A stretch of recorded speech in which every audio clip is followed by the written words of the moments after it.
So, Victor and Tomoko-san from the Gimme a Flake channel have challenged me, I suppose, to talk about sex during pregnancy. And I made a general video about sex during pregnancy based on what I've studied and learned or experienced. And I'll put the link here. But now I'm going to talk about my personal experience because apparently I have no shame. Okay. During the first trimester, when I first found out I was pregnant, I was not showing, and the baby was like, I don't know, this size or so. So it made absolutely no sense to be worried about the baby at that point. We should have been able to continue as normal. Although I will tell you that I have read in certain websites that Japanese doctors will tell you to wear a condom during the first trimester because the chemicals or the hormones or whatever in sperm can cause, I forget what they say, something like opening of the cervix or something like that. But I have not seen this information in Western literature ever, and I only found it on a couple websites, so I don't know if this is true or not. But I read that, and it sort of doesn't surprise me, and I kind of believe it, that, you know, the doctors here would recommend that. But, I would say it's case by case. If you have a high-risk pregnancy, then I might follow that. But anyway, this is my personal experience, so we did not follow that at all. How I felt about sex during pregnancy. If you watched Victor's video, and I recommend you do, you will see that Tomoko-san has had an aversion to having sex during pregnancy. And I can totally relate to that. I can totally understand it.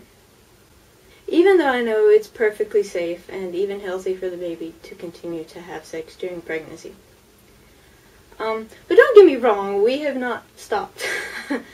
I refuse to completely stop. But it has definitely slowed down. And here's why.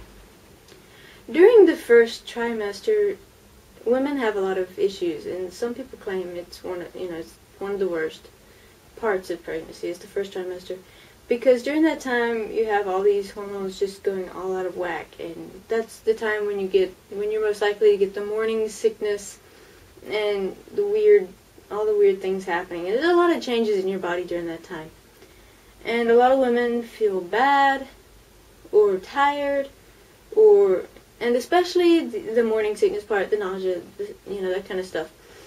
A lot of women just don't feel like it. And for me, I didn't have the morning sickness, but I did feel like my cervix was too low and too sensitive. So it was somewhat uncomfortable during that time.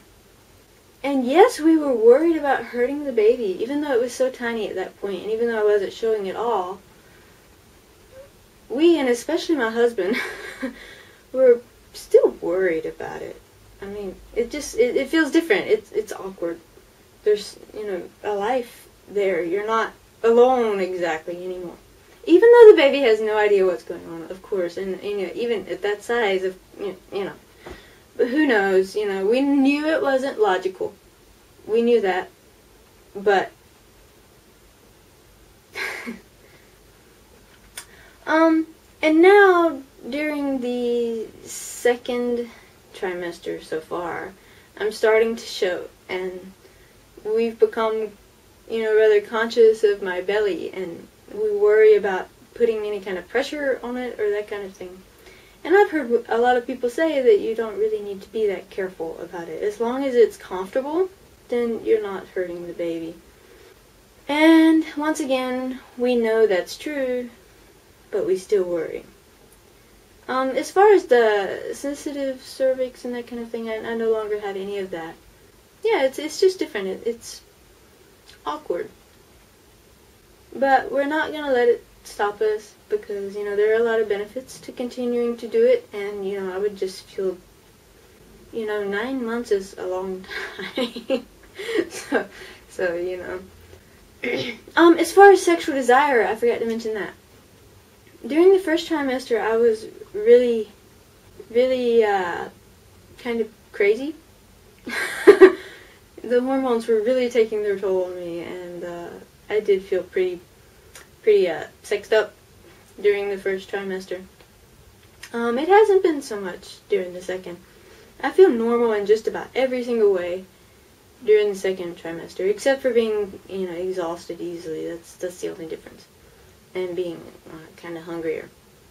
I guess that's it. That's my shameless talk about my sexuality during pregnancy. Hope y'all enjoyed.